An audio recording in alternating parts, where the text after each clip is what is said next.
Hi again, everyone. Welcome to another episode of RV Business Capitol Talk, sponsored by Excel. I'm Rick Kessler from RV Business. Also from RV Business is Sherman Goldenberg. And joining the two of us this afternoon, we have Phil Ingrassia, president of the RV Dealers Association, as well as Allie Brown. Allie is the relatively new, into the role of education director for the RV Learning Center. Thank you both for joining us. Thanks Yeah, for thank having us. you. Well, we're talking to you really getting close down to the nitty gritty, down to the wire, crossing all the T's, dotting the I's for the RV Dealers Convention Expo, Paris, Las Vegas, coming up next month. I guess the really hard-hitting journalism question would be, Phil, how's things going? Well, very, very well. We just this week put out the final schedule for events, and Allie will get into that. But so everything is online now. People can check out who the speakers are in the various different tracks, as well as the other special events that are going on, including the expo, and of course, what has kind of turned into the centerpiece of the event, the top 50 RV business awards. So a lot of things going on, and we're looking at a sold out expo hall. And so it should be a great time for the industry to get together and start planning for what everybody hopes is going to be an improved 2026. How did things look from your vantage point at this time for the convention in general? Well, year over year, I think we're pretty much kind of tracking the way the industry is. It's really funny. You can almost plot sales and RVDA convention attendance. They kind of ride along the same bandwidth there. So, dealers are certainly cautious. They're watching their bottom line. But at the same time, I think we're hearing from dealers. They also are very hopeful for 26. I think that inventory levels are in a pretty good shape as we move forward. We do our monthly dealer survey with Baird, and sentiment ticked up in both long-term and short-term sentiment in the most recent survey. So, cautiously optimistic, I think, is something that we heard a lot during RV Open House and kind of where we're headed going into November here. Okay. How many years you been in the saddle there, Phil? This is year 13 for me. I started as president in 2012. Wow. And then it's a good segue to go to Allie, who has been there almost 13 years. hmm Yeah, about 5 months, so really close to the anniversary there, my 13th year. Allie, how about before you talk to us a bit about the workshops and seminars that are we'll all take part in at RVDA, but just some background on you, where you came from, and growing up RVing, I hear. Yeah, that's right. So my professional background is actually medical education. I have degrees in adult education as well as instructional design and technology. So professional development, adult education is really at the forefront of what I do. But yeah, been working in the association space for over a decade now. Like I said, medical education. So coming to RVDA was quite a 180 from what I'm used to. Maybe more than a 180. It's a couple turns actually. But I am finding that there's a lot of transferable skills and a lot of similarities to the needs there. So it's been great so far. But yeah, I don't know a ton about the industry except what I've learned in the last almost 13 years or 5 months.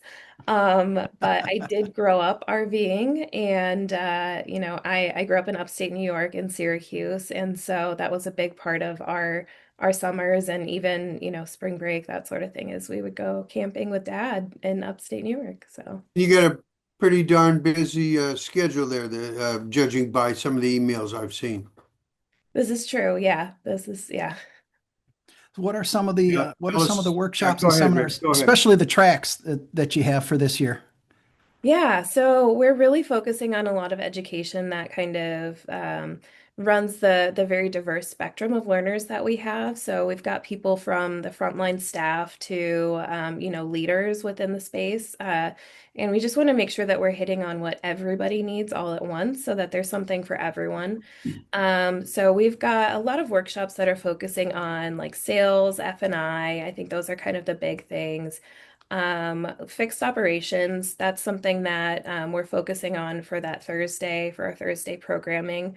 We did this for the first time last year where we had a fixed ops day of workshops, and I think it was just a really huge draw for people because, it helps for them to have that one day that's really dedicated to their education in that space. Especially if we're talking about, the focus on improving the repair event cycle time. I think that's pretty huge. And we also are offering this year for a 1-day registration for people who just want to attend that fixed ops day. Oh, wow, nice. Um, Sounds like we're going to be in good hands once we get out to Vegas. For sure. Yeah. You'll be drinking from a fire hose, as the cliche goes, once you get out there in the fill over 1,000 people normally, right? Absolutely. Yep.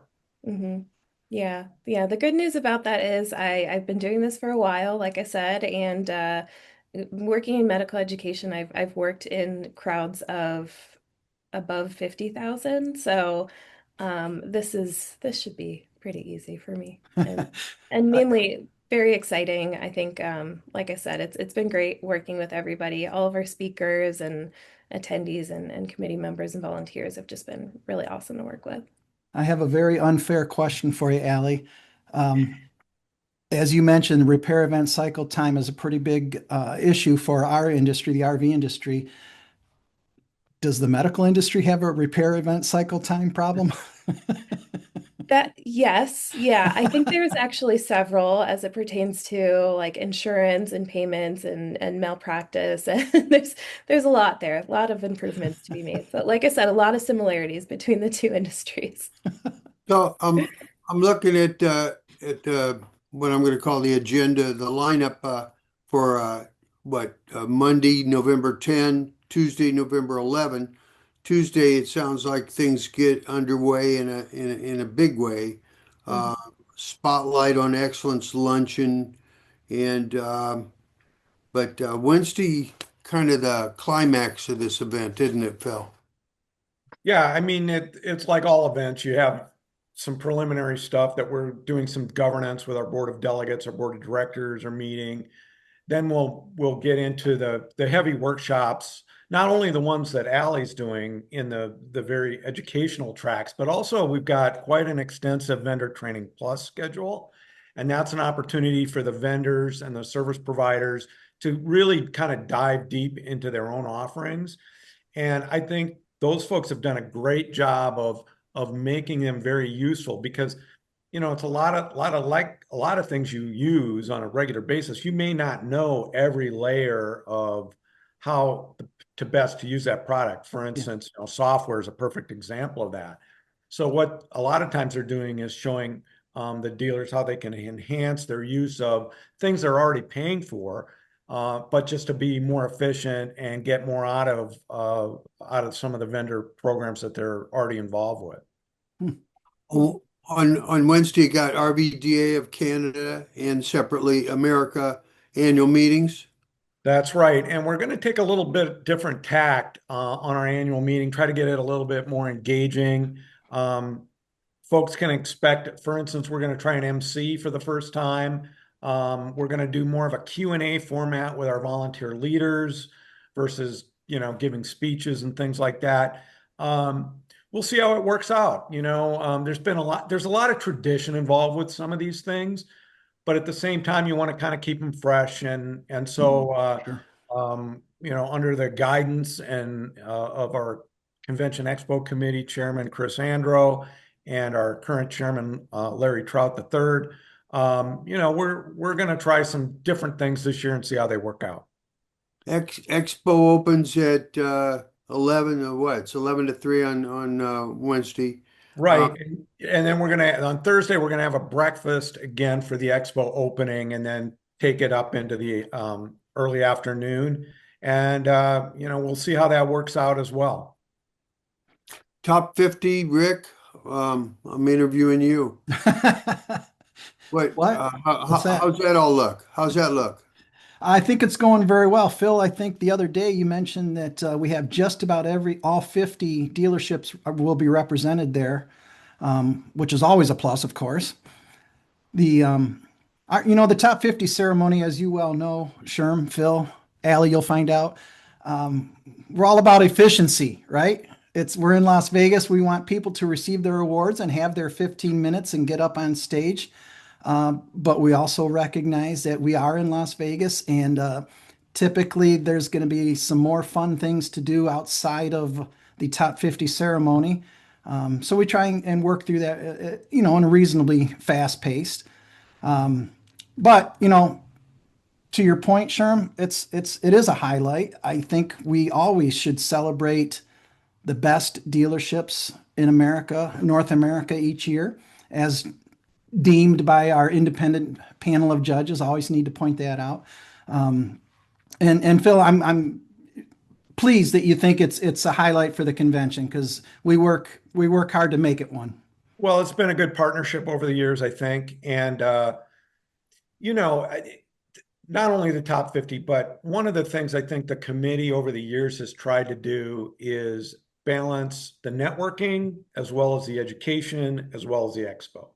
So there's more things to do at the convention, as far as not only things that RVDA itself is organizing, but also things that, for instance, what you're organizing, the top 50, or some of the other vendor programs, everything from breakfast to receptions and things like that. So the committee really has moved the event into something that RVDA controls every little piece of it, into something that's much more collaborative, and I think, more enjoyable for the attendees.